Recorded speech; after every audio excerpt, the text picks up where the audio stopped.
So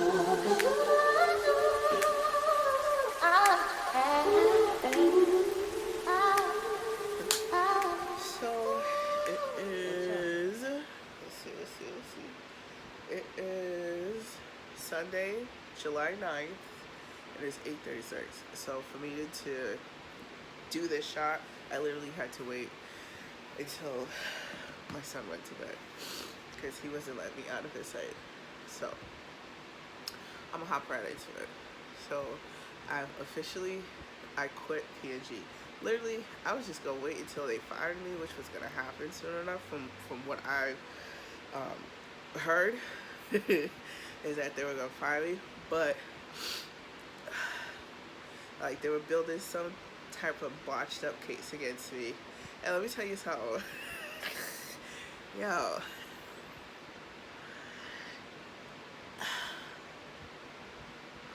Well, he's not a friend anymore. I don't consider him a friend. But when I tell you how it's so quick and easy for friends to turn to enemies, I mean like crazy fucking enemies for no reason whatsoever.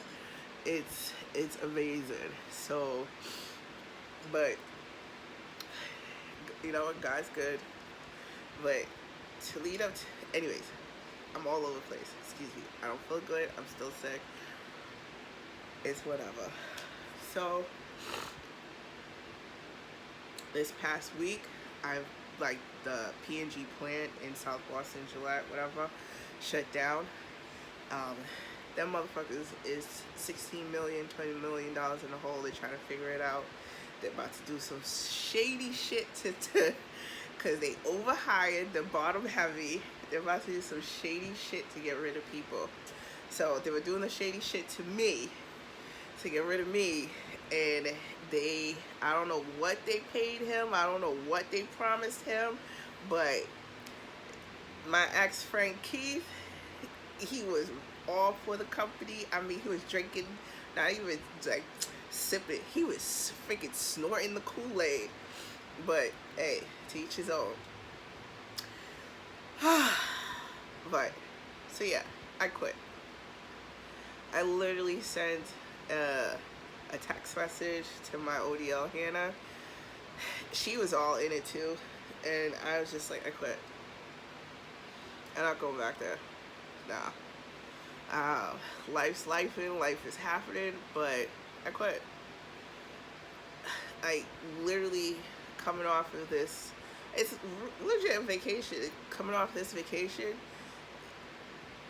it was making me sick thinking of going back there to work and having to deal with those miserable people. You know, I started dancing. My sister was like, you got a little pep in your step, I see. I was like, you don't understand. You don't understand. It's crazy the shit that people will do.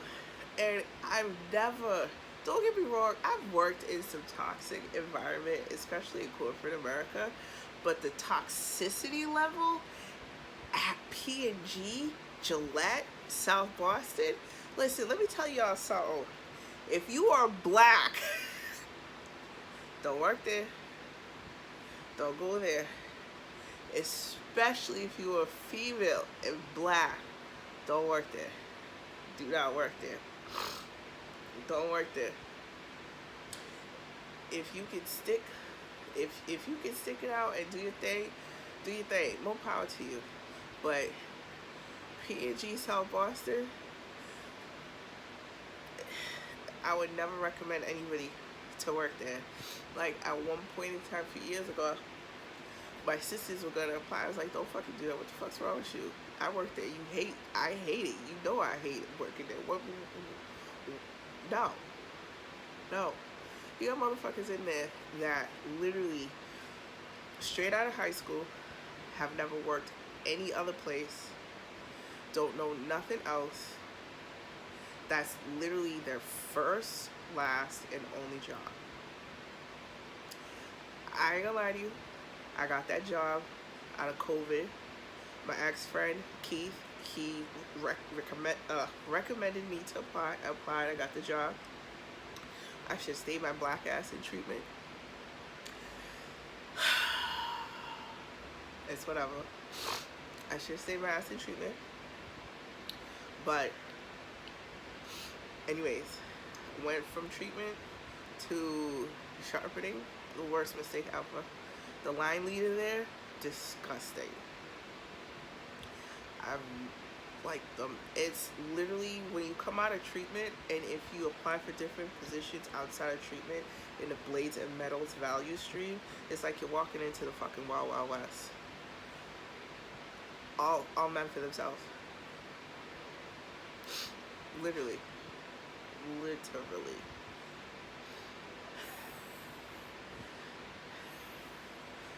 Hold on. Yes, ma. Coming. I'll be back. Mommy's back. Alright, y'all, I'm back.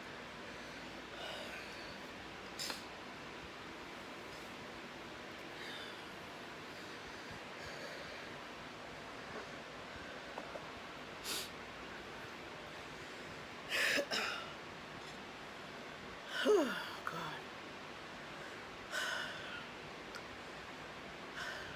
Hold on, let me take a sip. So,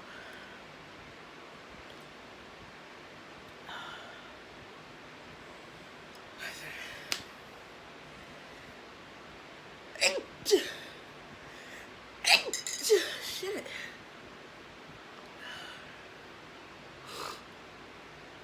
So what I did is, this time off, we literally had a week and a half off or so. Close to 2 weeks, almost 2 weeks. So I said, okay, Toya, if we could figure it out, you do the real estate. If you can make some money within that week, you see it coming in, you see how you do, you do it. Just do it. So, and I did it raw.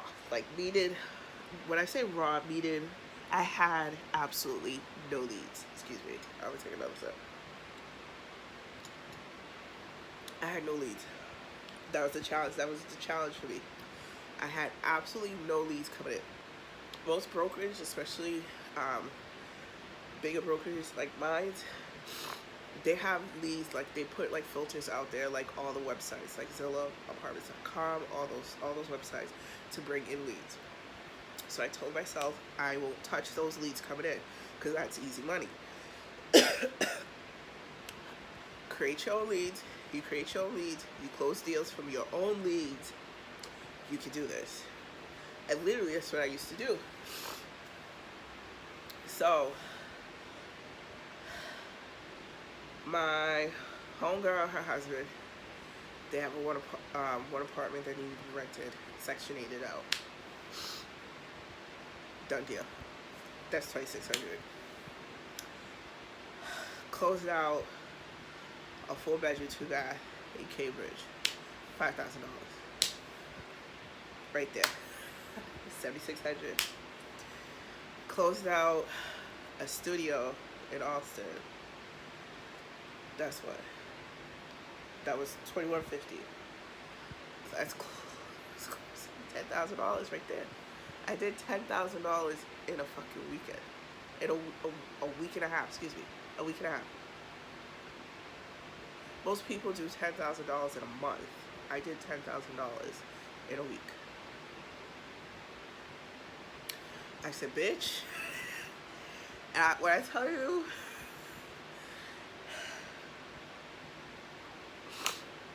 you, my mother was just looking at me. She's like, what are you doing? You have a job. My mom don't understand. Like, her generation, no matter what, they stick it through, go through the misery, suck it up, and do whatever. This generation, well, some of this generation, myself included, I don't give a fuck. These jobs, you drop dead and literally working at P&G, Gillette in South Boston, proved it.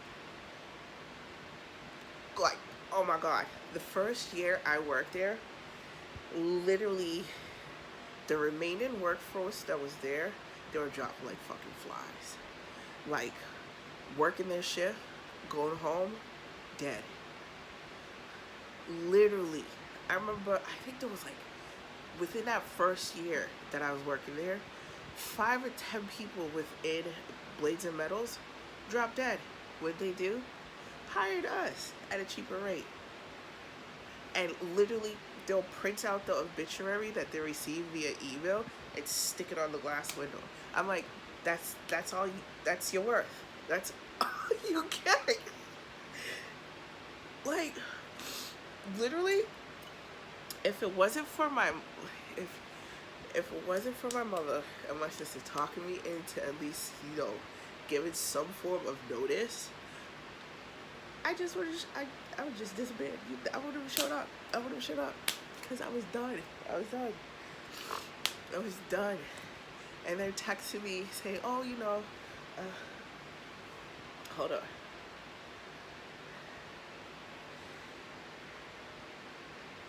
So, Keith's gonna text me at 6:30. Hey, you coming in tonight? I responded to that motherfucker.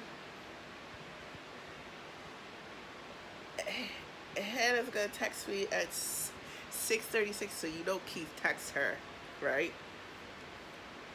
Hey, Toy, I'm very sorry to hear this, because I text her at 2:16 p.m. saying effectively, immediately, this is my notice, I quit.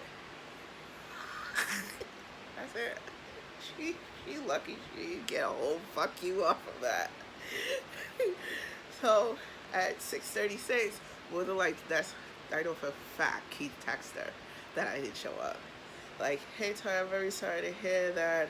Is everything okay? Would you like to talk about it before we process with HR? Otherwise, would you be willing to do an exit interview with HR tomorrow? The fuck? Exit interview? HR was involved in my harassment. They literally allowed for these men to turn where I was working. The toxicity of it was insane. It went from some place to where I could goof around to where I was watching my back. I didn't talk to nobody. I didn't interact with nobody unless I absolutely have to. And I kept it pushing. The toxicity level, the HR allowed these dudes to weaponize human services in retaliation against me. So, no, I'm not doing an exit interview. If anything, if they smart and they see this, they're gonna be like, oh, fuck.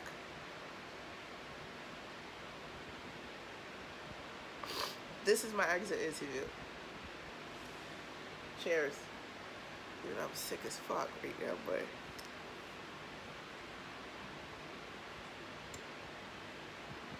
oh my god, my throat's killing me. Like, Hannah, my ODL, Keith, Ricardo, who is that? Aaron, Olivia, Garrett, Tien, all of A shift, all of B shift in treatment, and sharpening, A shift and sharpening. Like, who does that? Y'all, I don't know what y'all promised, or I don't know what they promised Keith or gave Keith, him and his wife, because his wife works over at Andover, and she went from within a matter of months to be a regular employee to team leader to all of a sudden she's a line leader. Hey, you got brown nose somebody, but it's whatever. So, yeah, on that note, I quit. Yeah.